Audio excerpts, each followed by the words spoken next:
ಪ್ರಿಯ ನಿರೀಕ್ಷಕರ ನಮಸ್ಕಾರ. ಬೀರ್ಬಲ್ನ ವಿಶೇಷ ಕಾರ್ಯಕ್ರಮಕ್ಕೆ ತಮ್ಮೆಲ್ಲರಿಗೂ ಕೂಡ ಆತ್ಮೀಯವಾದ ಸ್ವಾಗತ. ನಾನು ಸನತ್ ಕೊಡ್ಗೆಬಾಲ್. ಈ ಕಥೆ ಶುರುವಾಗೋದು 1940 ಡಿಸೆಂಬರ್ 9. ಇಟಲಿಯ ಲೂಸಿಯಾನಾ ಅನ್ನೋ ಪುಟ್ಟ ನಗರದಲ್ಲಿ ಸ್ಟೆಫಾನಾ ಹಾಗೂ ಪಾವೋಲೋ ಎಂಬ ದಂಪತಿಗೆ ಒಂದು ಹೆಣ್ಣು ಮಗುವಿನ ಜನನ ಆಗುತ್ತೆ. ಆ ಮಗುವಿಗೆ ಇಟ್ಟ ಹೆಸರು ಎಡ್ವಿಜೆ ಆಂಟೋನಿಯೋ ಆಲ್ಬೆನಾ ಮೈನೋ. ಈಕೆಯ ಮುಂದೆ ಭಾರತದಲ್ಲಿ ಸೋನಿಯಾ ಗಾಂಧಿ ಅಂತ ಹೆಸರುವಾಸಿಯಾಗೋದು. ಸೋನಿಯಾ ಗಾಂಧಿ ತಮ್ಮ ಪೋಷಕರಿಗೆ ಎರಡನೇ ಮಗಳು. ಅವರ ತಂದೆ ಸ್ಟೆಫಾನೋ ಪ್ಯಾಸಿಸ್ ಸಿದ್ಧಾಂತವನ್ನು ಅನುಸರಿಸ್ತಾ ಇದ್ರು. ಎರಡನೇ ಮಹಾಯುದ್ಧದ ಸಂದರ್ಭದಲ್ಲಿ ಸರ್ವಾಧಿಕಾರಿಯಾಗಿದ್ದಂತಹ ಮುಸಲೋನಿಯಾದ ಸೈನ್ಯದಲ್ಲಿ ಸೈನಿಕರಾಗಿದ್ದರು. 1941ರಲ್ಲಿ ಯುದ್ಧದ ಸಮಯದಲ್ಲಿ ಇಟಾಲಿಯನ್ ಸೈನ್ಯವು ರಷ್ಯಾದ ಮೇಲೆ ದೊಡ್ಡ ದಾಳಿಯನ್ನು ಮಾಡಿದಾಗ ಸಾವಿರಾರು ಸೈನಿಕರೊಂದಿಗೆ ಸ್ಟೆಫಾನೋ ಕೂಡ ರಷ್ಯಾದಲ್ಲಿ ಬಂದಿಯಾಗಿದ್ದರು. ಆದರೆ ಅಲ್ಲಿನ ಪರಿಸ್ಥಿತಿಗಳು ಬದಲಾದಂಗೆ ಮೂವರು ರಷ್ಯಾದ ಮಹಿಳೆಯರವರಿಗೆ ಅಲ್ಲಿಂದ ತಪ್ಪಿಸಿಕೊಳ್ಳೋದಕ್ಕೆ ಸಹಾಯವನ್ನು ಮಾಡ್ತಾರೆ. ಈ ಕೃತಜ್ಞತೆಗಾಗಿ ಅವರು ತಮ್ಮ ಮೂವರು ಹೆಣ್ಣು ಮಕ್ಕಳಿಗೆ ರಷ್ಯಾದ ಹೆಸರುಗಳನ್ನು ಇಡ್ತಾರೆ. ದೊಡ್ಡವಳಿಗೆ ಅನುಷ್ಕಾ, ಸಣ್ಣವಳಿಗೆ ನಾದಿಯಾ ಮತ್ತು ಮಧ್ಯದವಳಿಗೆ ಸೋನಿಯಾ. ಸೋನಿಯಾ ಅವರಿಗೆ ರಷ್ಯನ್ ಸಂಸ್ಕೃತಿ ಮತ್ತು ಭಾಷೆಯ ಮೇಲೆ ವಿಶೇಷ ಒಲವಿರುತ್ತೆ. ಅವರಿಗೆ 9 ವರ್ಷವಾದಾಗ ಅವರ ಕುಟುಂಬ ಟೂರಿನ್ ನಗರದ ಉರ್ಬಾಸಾನೋ ಎಂಬ ಪ್ರದೇಶಕ್ಕೆ ಸ್ಥಳಾಂತರ ಕೂಡ ಆಗುತ್ತೆ. ಅಲ್ಲಿ ಹುಡುಗಿಯರಿಗಾಗಿ ಶಾಲೆಗಳೇ ಇಲ್ಲದ ಕಾರಣ ಸೋನಿಯಾ ಮತ್ತು ಅವರ ಅಕ್ಕಂಗೆ ಜಿಯಾವನೋ ಎಂಬಲ್ಲಿನ ಬೋರ್ಡಿಂಗ್ ಶಾಲೆಗೆ ಸೇರಿಸಲಾಗುತ್ತೆ. ನಂತರ ಅವರು ಇಂಗ್ಲಿಷ್ ಮತ್ತು ಫ್ರೆಂಚ್ ಕಲಿಯೋದಕ್ಕೆ ಅಂತ ಟೂರಿನ್ನ ಭಾಷಾ ಶಾಲೆಗೆ ಹೋಗ್ತಾರೆ. ಆದರೆ 3 ವರ್ಷ ಆದರೂ ಕೂಡ ಅವರ ಇಂಗ್ಲೀಷು ಉತ್ತಮ ಆಗೋದಿಲ್ಲ. ಹಾಗಾಗಿ 1965ರ ಜನವರಿಯಲ್ಲಿ ಅವರು ಇಂಗ್ಲೆಂಡ್ನ ಕೇಂಬ್ರಿಡ್ಜ್ಗೆ ಹೋಗ್ತಾರೆ.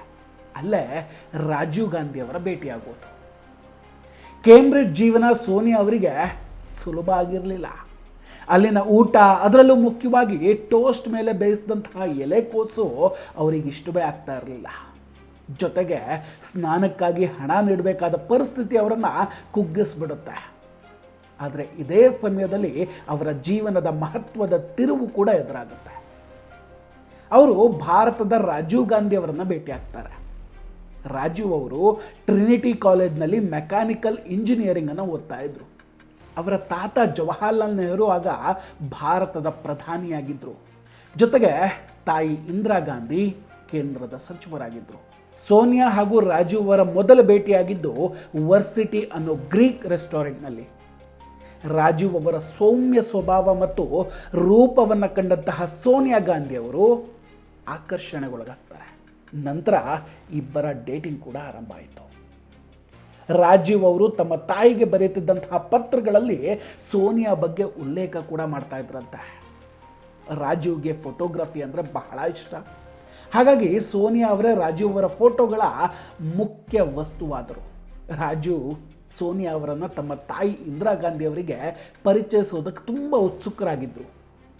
ಇವರಿಬ್ಬರ ಮೊದಲ ಭೇಟಿ ಲಂಡನ್ನಲ್ಲಿರುವಂತಹ ಭಾರತೀಯ ಹೈ ಕಮಿಷನರ್ ಮನೆಯಲ್ಲಿ ನಡೆಯುತ್ತೆ. ಸೋನಿಯಾ ತುಂಬ ಭಯಭೀತರಾಗಿದ್ರಂತೆ. ಆಗ ಇಂದಿರಾ ಗಾಂಧಿ ಅವರಿಗೆ ಒಂದು ವಿಷಯ ಗೊತ್ತಾಗುತ್ತೆ. ಸೋನಿಯಾ ಗಾಂಧಿ ಅವರಿಗೆ ಇಂಗ್ಲೀಷ್ಗಿಂತ ಫ್ರೆಂಚ್ ತುಂಬ ಚೆನ್ನಾಗಿ ಬರುತ್ತೆ ಅಂತ. ಆಗ ಸೋನಿಯಾ ಜೊತೆ ಇಂದಿರಾ ಗಾಂಧಿ ಅವರು ಫ್ರೆಂಚ್ ಭಾಷೆಯಲ್ಲೇ ಸಂಭಾಷಣೆಯನ್ನು ನಡೆಸಿ ಸೋನಿಯಾ ಅವರನ್ನು ತುಂಬ ಕಂಫರ್ಟಬಲ್ ಆಗಿ ಮಾಡ್ತಾರೆ. ಆದರೆ ಸೋನಿಯಾ ಅವರ ತಂದೆ ಸ್ಟೆಫಾನೋ ಈ ಸಂಬಂಧಕ್ಕೆ ವಿರುದ್ಧವಾಗಿಬಿಟ್ಟಿದ್ರು.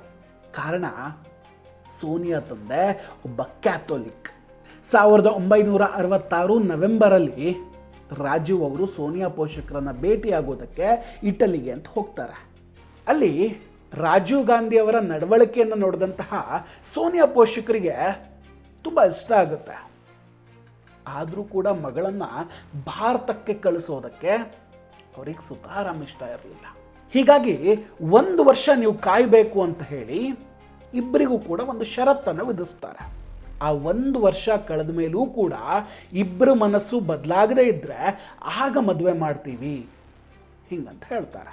ಹೀಗೆ 1 ವರ್ಷ ಮುಗಿದ ನಂತರ ಜನವರಿ 13, 1968ಕ್ಕೆ ಸೋನಿಯಾ ಅವರು ಮೊದಲ ಬಾರಿಗೆ ಭಾರತಕ್ಕೆ ಬರ್ತಾರೆ. ಆಗ ಸೋನಿಯಾ ಗಾಂಧಿ ಅವರು ಉಳ್ಕೊಂಡಿದ್ದು ಅಮಿತಾಬ್ ಬಚ್ಚನ್ ಅವರ ಮನೆಯಲ್ಲಿ. ಅಲ್ಲಿಯೇ ಬಚ್ಚನ್ ಕುಟುಂಬದವರು ಸೋನಿಯಾ ಗಾಂಧಿ ಅವರಿಗೆ ಕೇವಲ 6 ವಾರದಲ್ಲಿ ಹಿಂದಿ ಭಾಷೆಯ ಪಾಠವನ್ನು ಮಾಡ್ತಾರೆ. 1968 ಫೆಬ್ರವರಿ 25 ಸೋನಿಯಾ ಹಾಗೂ ರಾಜೀವ್ ಅವರು ತುಂಬ ಸರಳವಾಗಿ ಮದುವೆಯನ್ನು ಆಗ್ತಾರೆ. ಮದುವೆಯ ನಂತರ ಸೋನಿಯಾ ಗಾಂಧಿ ಅವರು ತುಂಬ ಬದಲಾಗ್ತಾರೆ. ಇಂದಿರಾ ಗಾಂಧಿ ಅವರಿಗೆ ತಮ್ಮ ಸೊಸೆ ಭಾರತೀಯ ಸಂಪ್ರದಾಯಗಳನ್ನು ಕಲಿತಾ ಇರೋದು ನೋಡಿ ತುಂಬ ಇಷ್ಟ ಕೂಡ ಆಗುತ್ತೆ. ಸೋನಿಯಾ ಅವರು ಇಂದಿರಾ ಗಾಂಧಿ ಅವರ ವಾರ್ಡ್ರೋಬ್ ಮತ್ತು ಶಾಪಿಂಗ್ ಜವಾಬ್ದಾರಿಯನ್ನು ಹೊತ್ತಿದ್ರಂತೆ. ರಾಜೀವ್ ಅವರು ಪೈಲಟ್ ಆಗಿ ಆಗ ಕೆಲಸ ಮಾಡ್ತಾ ಇದ್ರು. ಈ ನಡುವೆ ರಾಜೀವ್ ಗಾಂಧಿ ಹಾಗೂ ಸೋನಿಯಾ ಗಾಂಧಿ ಅವರ ಜೀವನದಲ್ಲಿ ಒಂದು ಆಘಾತ ಎದುರಾಗುತ್ತೆ. 1969ರಲ್ಲಿ ಸೋನಿಯಾ ಗಾಂಧಿ ಅವರಿಗೆ ಗರ್ಭಪಾತ ಆಗುತ್ತೆ. ಅದಾದಮೇಲೆ 1970 ಜೂನ್ 19ನೇ ತಾರೀಕು ರಾಹುಲ್ ಗಾಂಧಿ ಅವರು ಹುಟ್ಟೋದು. ಬಳಿಕ ಜನವರಿ 12, 1972ರಂದು ಪ್ರಿಯಾಂಕಾ ಗಾಂಧಿ ಜನನ ಕೂಡ ಆಗುತ್ತೆ. ಇದೇ ಸಮಯದಲ್ಲಿ ಸಂಜಯ್ ಗಾಂಧಿ ಅವರು 17 ವರ್ಷದ ಮೇನಕಾ ಅವರನ್ನು ಮದುವೆ ಕೂಡ ಆಗಿದ್ರು. ಸೋನಿಯಾ ಮತ್ತು ಮೇನಕಾ ಅವರ ವ್ಯಕ್ತಿತ್ವಗಳು ಬಹಳ ಭಿನ್ನವಾಗಿದ್ವು. ಹಾಗಾಗಿ ಅವರಿಬ್ಬರ ನಡುವೆ ಆತ್ಮೀಯ ಸಂಬಂಧ ಬೆಳೆಯೋದಕ್ಕೆ ಸಾಧ್ಯ ಆಗಲೇ ಇಲ್ಲ. ದೇಶದಲ್ಲಿ ತುರ್ತು ಪರಿಸ್ಥಿತಿ ಘೋಷಣೆಯಾದಾಗ ಗಾಂಧಿ ಕುಟುಂಬದ ಮೇಲೆ ಜನರ ಕೋಪ ಹೆಚ್ಚಾಗಿತ್ತು. ಆಗ ಸೋನಿಯಾ ಗಾಂಧಿ ಅವರಿಗೆ ಇಂಥ ಟೈಮಲ್ಲಿ ಪ್ರಧಾನಿ ಕುಟುಂಬದ ಜೊತೆ ಇರೋದು ಅಪಾಯ ಅನ್ನೋದು ಗೊತ್ತಾಗುತ್ತೆ. 1979ರಲ್ಲಿ ಜನತಾ ಪಾರ್ಟಿ ಅಧಿಕಾರಕ್ಕೆ ಬಂದಾಗ ನೆಹರು ಗಾಂಧಿ ಕುಟುಂಬದ ಮೇಲೆ ಭ್ರಷ್ಟಾಚಾರದ ಆರೋಪಗಳು ಕೂಡ ಕೇಳಿಬಂದವು. ಜೊತೆಗೆ ರಾಜೀವ್ ಗಾಂಧಿ ಅವರಿಗೆ ಆದಾಯ ತೆರಿಗೆ ಇಲಾಖೆಯಿಂದ ತೊಂದರೆ ಕೂಡ ಆಗುತ್ತೆ.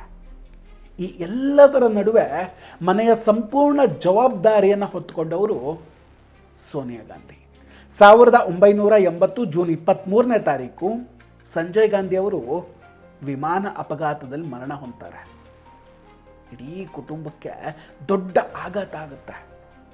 ಸಂಜಯ್ ಅವರ ಸ್ಥಾನವನ್ನು ತುಂಬೋದಕ್ಕೆ ರಾಜೀವ್ ನಂತರ ರಾಜಕೀಯಕ್ಕೆ ಬರಬೇಕು ಅನ್ನೋ ಒತ್ತಡ ಕೂಡ ಹೆಚ್ಚಾಯಿತು. ಆದರೆ ಸೋನಿಯಾ ಗಾಂಧಿ ಅವರು ಇದಕ್ಕೆ ತುಂಬ ವಿರೋಧ ಮಾಡ್ತಾರೆ. ರಾಜೀವ್ ಗಾಂಧಿ ಅವರು ರಾಜಕೀಯಕ್ಕೆ ಬಂದಾಗ ಸೋನಿಯಾ ಗಾಂಧಿ ಅವರು ರೂಮಲ್ಲೇ ಅಳ್ತಾ ಕೂತಿದ್ರಂತೆ.